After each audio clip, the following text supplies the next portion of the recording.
kita udah bareng Kakak Satya.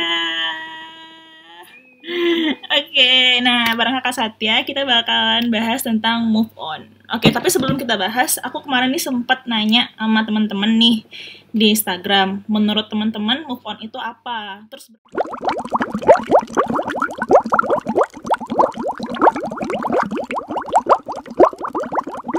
sekarang nih kita bakalan bahas move on itu nggak sesimpel itu ya, Sat. Move on itu banyak banget proses yang mungkin bisa dilalui dan bagaimana kita memaknai setiap proses-prosesnya itu. Nah, apa-apa aja sih proses selama move on itu, Sat?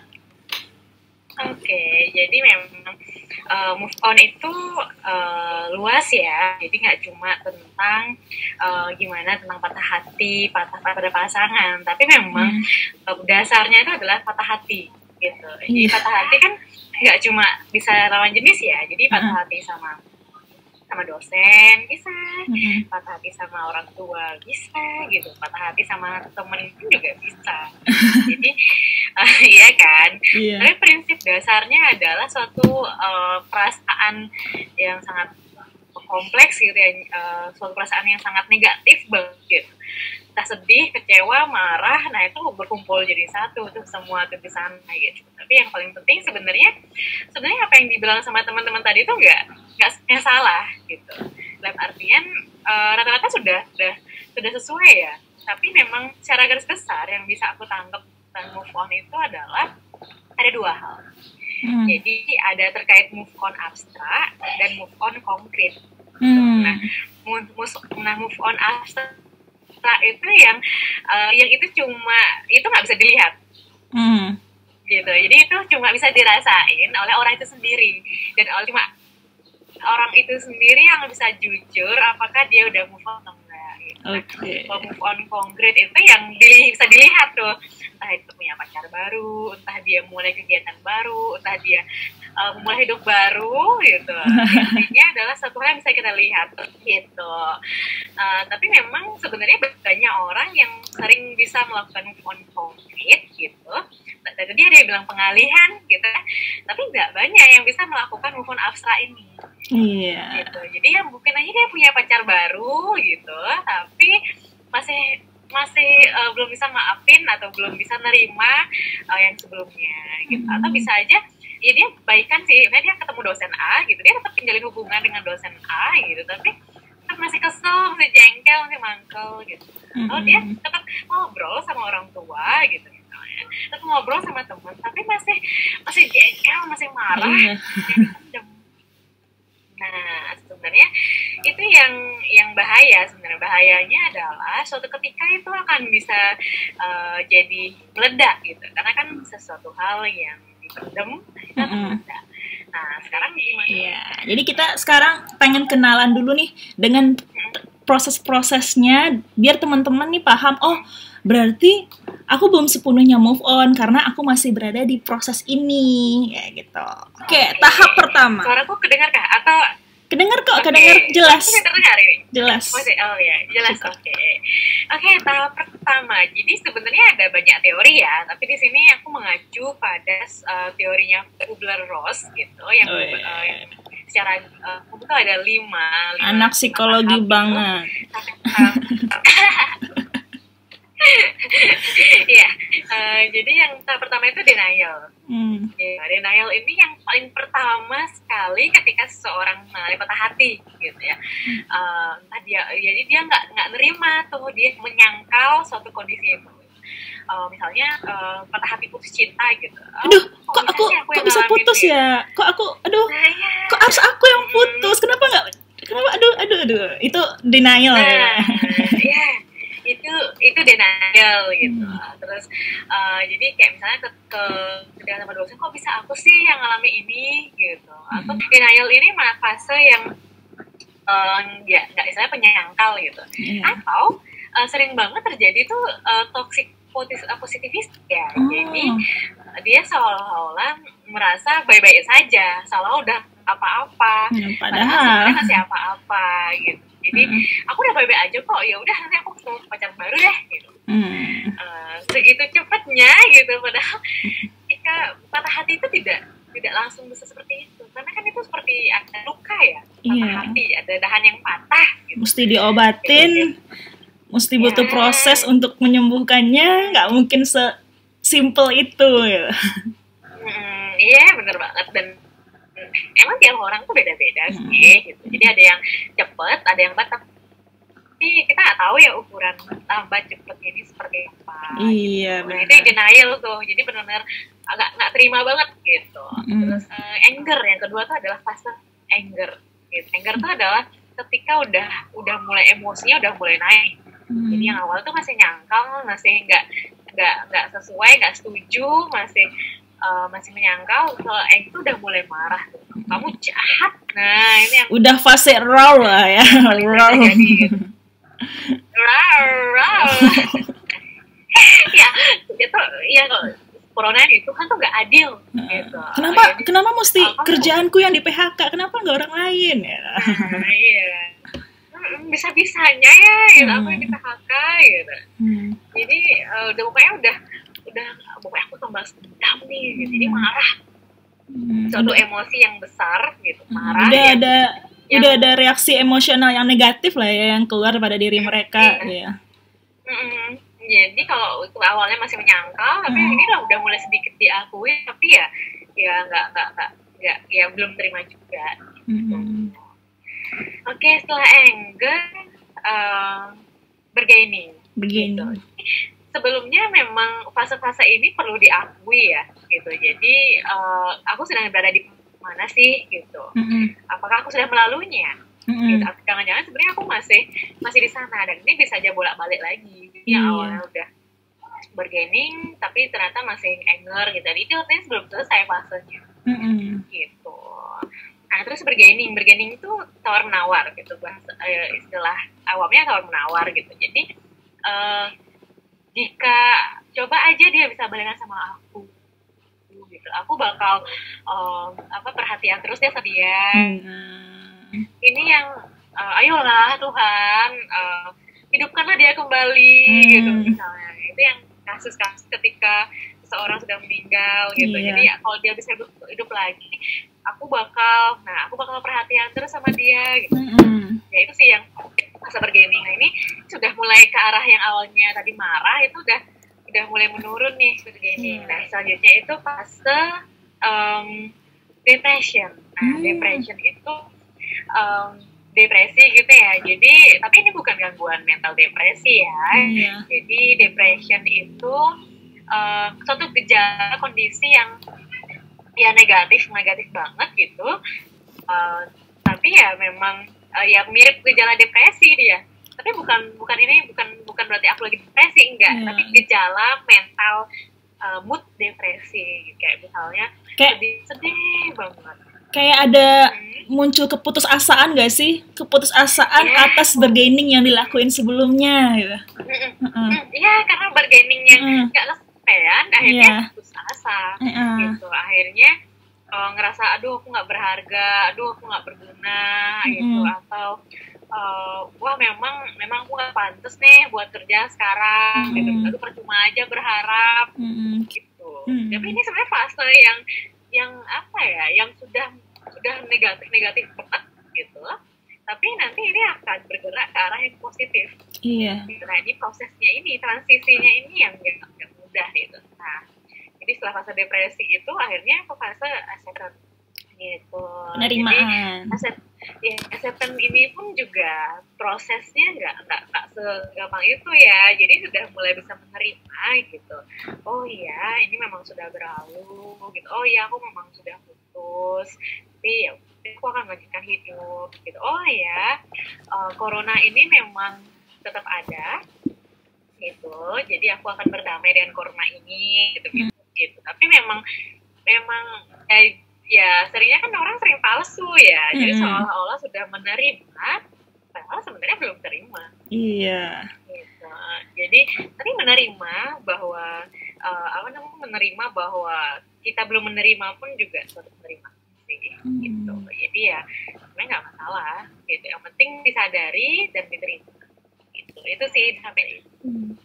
Jadi secara umum orang-orang itu bakal melalui 5 fase itu ya. denial, anger, bargaining, depression, dan acceptance. Nah, tapi kan orang itu bisa balik lagi ke denial ketika proses acceptance itu tidak selesai gitu. Atau bisa nggak sih kira-kira orang-orang ini udah tahap depression terus balik lagi ke bargaining gitu? Bisa nggak kira-kira?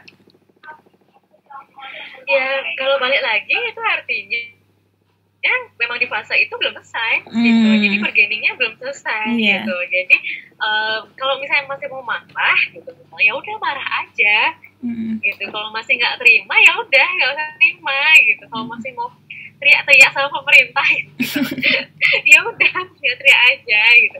Tapi kan ya ada hal yang bisa kita kendaliin, nah ada hal yang bisa kita kendalikan kan. Iya. Seringnya orang-orang sibuknya pada hal-hal yang nggak bisa kita kendalikan. Gitu. Iya. Jadi bagaimana kita bisa melihat makna dari suatu peristiwa. Jadi bagaimana kita bisa mendapatkan sesuatu dari keterpurukan ini. Gitu. Jadi bukan berarti kita harus merubah hitam jadi putih, gitu. Tapi bagaimana kita bisa nikmati fase hitam ini sampai nanti kalau memang sudah waktunya dia berubah warna, ya dia akan berubah dengan sendirinya. Ibaratnya matahari terbit, dia akan terbit, akan muncul sampai ke panas, titik panas terpanasnya lu akan tenggelam sendirinya, akan malam lagi. Terus pagi lagi. Iya, benar banget. Iya, benar banget. Jadi memang dalam kehidupan ini memang ada hukum dualitas gitu ya. Hukum dualitasnya akan terus ada gitu. Jadi sedih, bahagia gitu. Kutub aja ada posisi negatif gitu kan. Gitu. Jadi sedih, bahagia gitu, pasang surut. Nah, itu akan terus ada. Tapi bagaimana kita bisa melihat makna dari sana? Itu yang paling penting. Gitu. Itu sih, Kak. Iya, benar sih kayak Satya bilang, kadang kesedihan ataupun suatu hal itu justru yang memperkuat kita gitu, atau nggak selamanya yang sedih atau yang negatif itu berakibatkan jelek. Bisa jadi itu yang menimbulkan personal value di diri kita. Oh, pada akhirnya gue sadar nih dengan adanya pengalaman yang sebelumnya gue bisa menjadi lebih baik lagi gitu. Langkah-langkah move on yang tepat, asik. Langkah-langkah move on yang tepat, asik. Versi kita ini apa nih, Sat? Oke. Pertama adalah kita memahami dari prinsip-prinsip dualitas yang ada di dalam kehidupan kita. Yang pertama, kemudian kayak misalnya ya ada prinsip seperti bagaimana sih bisa kehilangan sementara kita tidak pernah memiliki. Jadi semakin kita pengen banget sesuatu, malah kita nggak akan mendapatkan itu. Gitu. Jadi memang itu paradoksnya seperti itu ya. Gitu. Jadi pengen banget lupain sesuatu, malah nggak bisa lupa. Gitu. Jadi ya, kalau itu bukan tentang siapa cepat dapat pacar, bukan siapa cepat baik-baik saja, enggak. Gitu. Bukan berarti kita nggak akan sedih lagi, itu enggak. Gitu. Tapi wanita gimana kita bisa benar-benar menerima suatu keadaan tersebut dan kita bangkit dari keadaan itu. Nah, benar. Jadi langkah-langkahnya ya pertama adalah memahami kita sedang berada di mana sih. Gitu. Sebenarnya sama kayak kita move on itu seperti suatu pemulihan gitu ya. Kalau masih mau marah dulu. Kita nggak harus langsung menerima corona ini begitu aja kok. Iya. Gitu. Jadi pahami terkait keadaan kondisi saat ini dan terima tentang apa sih yang sedang kita alami. Jadi biarin aja dia ngalir. Gitu. Batas wajar ya. Gitu. Jadi bukan berarti kita langsung marah-marah kita hancurin barang-barang di sekitar kita, kemudian kita baca orang gitu aja kan enggak seperti itu. Gitu. Nah, jadi ya kalau masih mau sedih ya nggak apa-apa, sedih aja dulu. Kalau masih mau marah aja dulu. Tapi yang paling penting adalah kita aware dengan kode-kode yang dialami sama tubuh kita. Oh, tubuh ini lagi marah, oh tubuh ini lagi sedih, tubuh ini lagi masih belum terima gitu. Jadi kalau masih mau ngeliatin foto mantan, ya liatin aja foto mantan. Sampai enak tuh diliatin aja. Enak diliatin aja gitu. Kalau masih aja. Jadi bukan berarti kita harus melupakan masa lalu, tapi bagaimana kita bisa hadirkan memori-memori baru. Benar gitu. sekali. Jadi ya kita mesti lepasin dulu nih semua beban yang ada gitu. Ya. Jangan palsu, jangan pura-pura. Benar. Gitu. Berkaitan sih ini sama psikologi kognitif juga ya. Misalnya ketika Yeah. pikiran-pikiran yang tidak terorganisir dengan baik itu akan mempengaruhi perasaan dan berefek kepada perilakunya kita. Iya, bener banget gitu.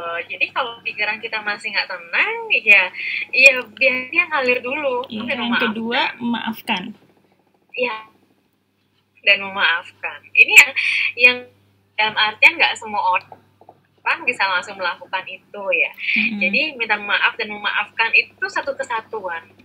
Karena cuma dengan satunya dengan minta maaf dan memaafkan ini kita akan haduh cinta itu, kasih sayang itu akan muncul, akan hadir ketika kita saling memaafkan. Makanya ketika Idul Fitri, mohon maaf dan lahir dan batin ya gitu. Kalau belum mau maafin juga nggak apa-apa sih, ya itu artinya kita masih di tahap yang pertama itu tadi, masih belum lepas nih. Benar. Ya kalau katanya selanjutnya adalah kita bisa melakukan evaluasi ya mengenai apa yang terjadi gitu. Nah, apakah sesuatu yang terjadi padaku ini adalah sesuatu yang bisa aku kendalikan? Nah, atau jangan-jangan ini nggak bisa kita kendaliin. Jadi kalau misalnya nggak bisa kita kendalikan, ya kenapa kita capek-capek untuk mengendalikan? Benar. Gitu kan. Terus apakah yang terjadi sesuatu ini memang seperti yang aku pikirkan? Iya. Gitu. Atau cuma dalam pikiranku? Nah, seringnya orang-orang sering overthinking ya, gitu. Jangan-jangan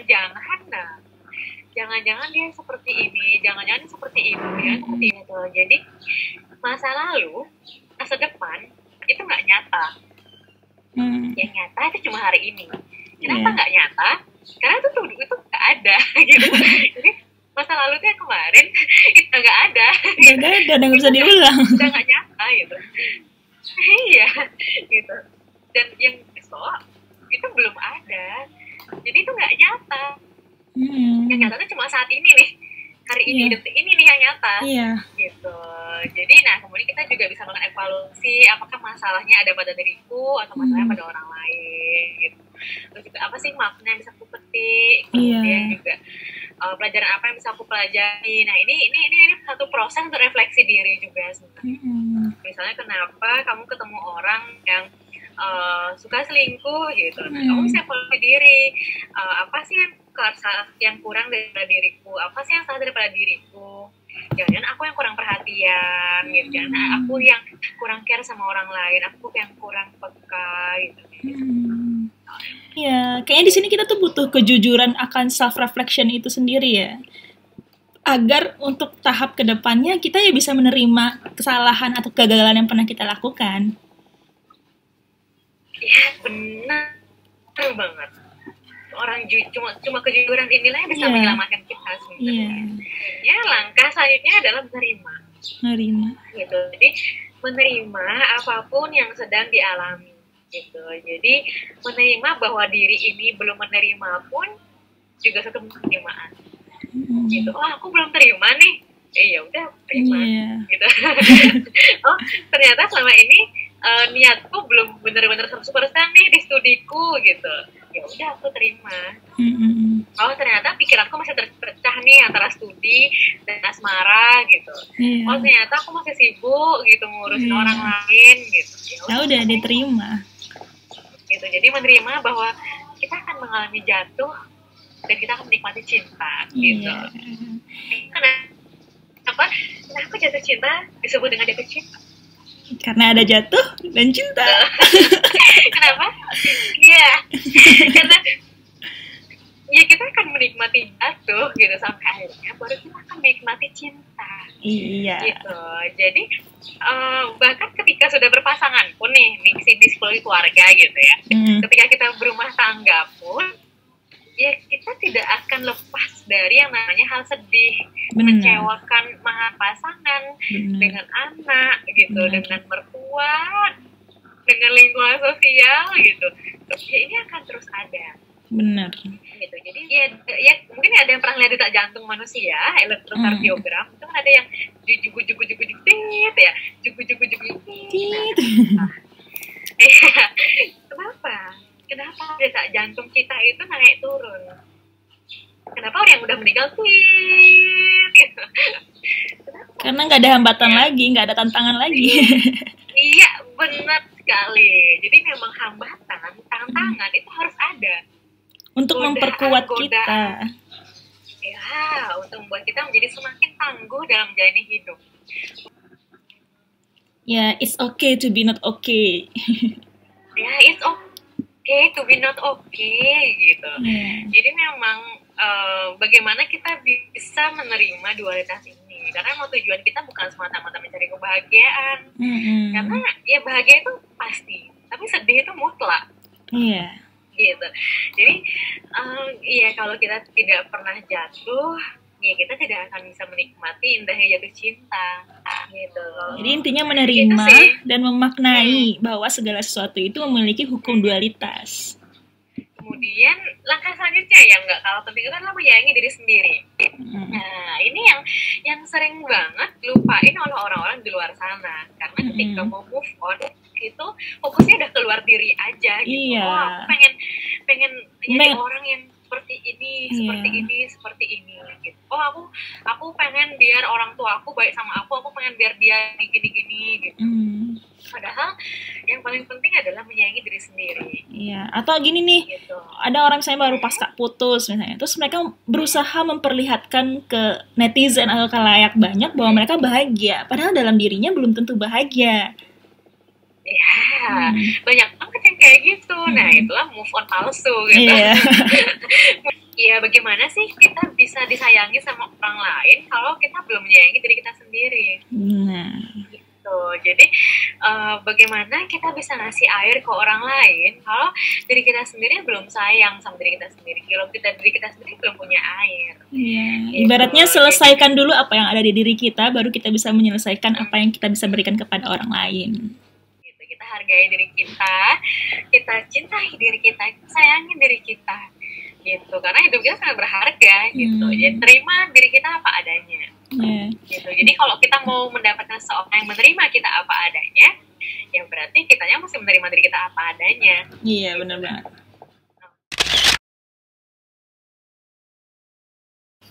Jadi move on itu apa? Move on itu apa? Move on itu apa? Jadi move on itu apa sih? Ya. Kembali ke awal, move on itu adalah ketika move on abstrak ya, move on abstrak. Ketika kita bisa bangkit dari suatu keterpurukan menuju ke penerimaan. Gitu, emang bergerak dia. Iya, bergerak. Itu move on yang abstrak gitu. Kalau move on konkretnya, ya kalau move on putus cinta berarti punya pacar baru, relasi baru. Tapi ketika benar-benar move on abstrak ini udah clear dulu ya, gitu, itu baru benar-benar dikatakan move on. Gitu. Atau ketika kita bisa memulai suatu pola pekerjaan baru, nah itu yang konkret. Memang seringkali kan orang-orang itu melakukan move on konkret gitu, tapi jarang melakukan move on abstrak gitu. Jadi konkretnya dia lakukan, tapi yang abstrak ini belum terjadi, belum dilakukan dan belum selesai. Nah itu yang perlu dipahami. Gitu. Jadi biar balance gitu. Ketika move on abstrak tidak terselesaikan dengan baik, justru itu akan nanti berdampak ke jangka panjang ke depannya. Dan balik lagi bahwasanya move on abstrak dan move on konkret ini nggak bisa dipisahkan karena merupakan satu kesatuan, ya nggak sih? Ibaratkan suatu proses, move on itu ada input dan output. Inputnya ya kita menyelesaikan move on secara abstrak dulu. Nah outputnya apa? Move on secara konkret itu akan terlihat secara sendirinya. Iya benar banget, itu poin penting banget urusan. Oke. Thank you Satya, dan terima kasih buat teman-teman juga. Maaf juga kalau ada salah-salah ya. Ya balik lagi, karena seperti yang Satya bilang sebelumnya, setiap orang itu memiliki cara dan proses yang sesuai dengan dirinya masing-masing. Gak semua orang sama di setiap prosesnya gitu. Benar banget. Terima kasih Kakak Satya udah mau meluangkan waktunya di tengah pandemi ini. Di tengah di tengah jaringan antara Bali dan Padang. Iya. Antara WIB dan Wita. Bali Padang terasa dekat banget ya rasanya ya. Iya, terima kasih Zoom. Ini nggak endorse sih. Oke, buat teman-teman yang pengen nanya terkait move on atau apapun itu kepada kita berdua, terutama kepada Kakak Satya, teman-teman bisa tulis di kolom komentar di bawah. Dan bisa teman-teman juga bisa sharing move on versi menurut teman-teman itu gimana dan pengalaman move on teman-teman gimana sih. Oke, thank you so much for watching. See you. Dadah. See you.